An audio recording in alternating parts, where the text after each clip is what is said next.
It's 145, Woman One by Wilhelm de Kooning, made in 1950 to 1952, oil on canvas. The context is that William de Kooning was considered the artist.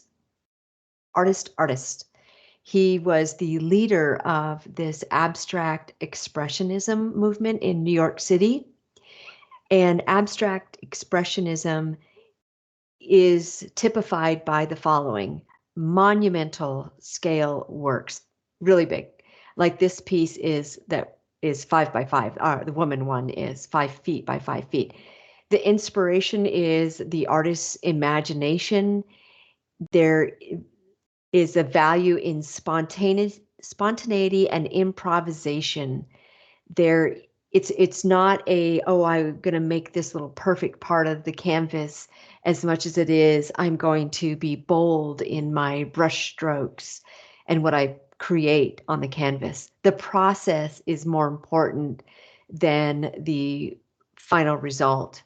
There's this energetic nature. You can see that in this excavation, which is also William de Kooning's, where there simply is energy that gives us that name, expressionism.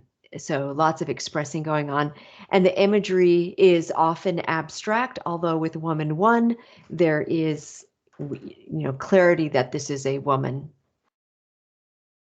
More context is de Kooning likely went to the show at the Museum of Modern Art in New York in 1950 of the artist Soutine, and you can see Soutine's work here on the left, and de Kooning's Woman One on the right looks a bit similar in terms of the distortion of the woman. More context is the commercialization of women in advertising in the 1950s and 1940s. So you can see women here this is a pretty similar model to what we saw or see in Woman One. The form is, this is oil painting, oil on the painting canvas that took him 2 years to create. He would apply paint, he would scrape it, not crepe it off, but scrape it off, and then he reapplied the paint many times, and you can see that here with the multiple layers.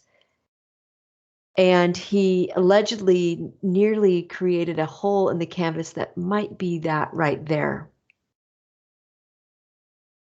But there are multiple layers here. In terms of form, the colors are garish. Garish has a negative connotation. It normally means bright, contrasting colors or complementary colors. Well, they're not even complementary. They're just a whole array of colors here that makes, like here's a pink, here's this brown. They're dissonant. They are difficult.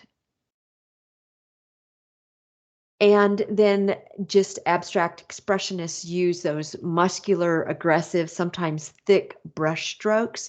That's that expressive, emotional side of abstract expressionism. And you can see that in these strokes here, that it's as if he's really pushing on the brush when he's applying the paint onto the canvas. Then in terms of form, the woman being portrayed is huge, yet we see arms and legs ? They're like parts of arms and parts of legs, kind of, sort of. This is a hand here. So it's between abstraction and figuration. So we can make out it's a woman, but it's kind of so abstract in terms of her limbs in particular. So content, this has been described, here is a picture of de Kooning, by the way. It's been described as the most disturbing and storied painting in American art. It's been called a betrayal of women. It's a regression, some say, to outmoded figurative women. We have a lot of naked women in art. And so does this improve the vision of women or not? Some say that it's objectifying, it's misogynistic, it is violent. The teeth there are, and the large eyes are those violent. And then others see it differently. So this is a book written in 2004, a biography of de Kooning, where, quote, de Kooning saw women, quote, as muses who often abandoned and possessed men. She could be mother and wife, monster and lover, a creature at once earthbound and hallucinatory, grotesque, cruel, monumental, cartoonish, and funny. So that's this author's interpretation of de Kooning's view of women. So that's quite an array, but it has some negative, like monster and lover. And then more content. Woman 1 has also been compared to the Venus of Willendorf that you see here. That was found in 1908. So this is considered one of the first pieces of art in the world. It fits in the palm of your hand. It would have been carried by nomadic people, but it has obviously exaggerated sexual features. And does that mean that this is an early fertility fetish, or is it a mother goddess? And is de Kooning more relaying that admiration of woman as a fertile mother goddess? And then finally, last concept in terms of content is within this woman's voluptuous curves. One art historian says de Kooning offers a unique, fast-paced 20th century vision of the female as both power and sensation. So if those advertisements with Marilyn Monroe in them are what are likely to be referred to here, is the woman powerful and sensational. So the function of de Kooning's Woman 1, which would be, it's not included on this scene here.